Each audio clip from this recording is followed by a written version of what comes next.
श्रीमद् भगवत गीता यथारूप। इस कलयुग में जो लोग पर्याप्त बुद्धिमान हैं, वे भगवान की उनके पार्षदों सहित संकीर्तन यज्ञ द्वारा पूजा करेंगे।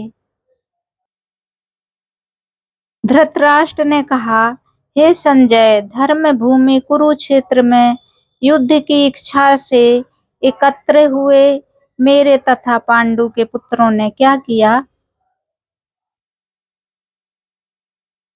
जिस प्रकार मनुष्य पुराने वस्त्रों को त्याग कर नए वस्त्र धारण करता है, उसी प्रकार आत्मा पुराने तथा व्यर्थ के शरीरों को त्याग कर नवीन भौतिक शरीर धारण करता है।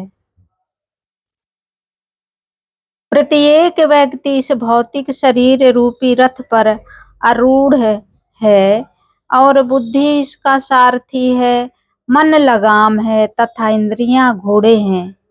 इस प्रकार मन तथा इंद्रियों की संगति से यह आत्मा सुख या दुख का भोगता है। तो इस प्रकार इस रथ को हम समझ सकते हैं, क्योंकि कभी कभी भागवत गीता हम सुनते तो हैं, लेकिन उसका सही अर्थ नहीं हम जान पाते हैं। तो इसमें साफ लिखा हुआ है कि ये मिसाल दी गई है, प्रत्येक व्यक्ति इस भौतिक शरीर रूपी रथ पर, यानी हमारा शरीर एक रथ है, आरूढ़ है और बुद्धि इसका सारथी है। बुद्धि सारथी है, घोड़े चलाने वाला, रथ चलाने वाला, और मन लगाम है, यानी हम मन को खींचेंगे तो लगाम है। मन से हम अपने आप को कंट्रोल कर सकते हैं। तथा इंद्रियां घोड़े हैं, हमारी इंद्रियां घोड़े की तरह भागती हैं। उनको लगाम देने के लिए, कंट्रोल करने के लिए हम मन को खींचते हैं। इस प्रकार मन तथा इंद्रियों की संगति से यह आत्मा सुख या दुख भोगती है, यानी कि जैसा हम कर्म करेंगे वैसा ही हम सुख या दुख भोगेंगे।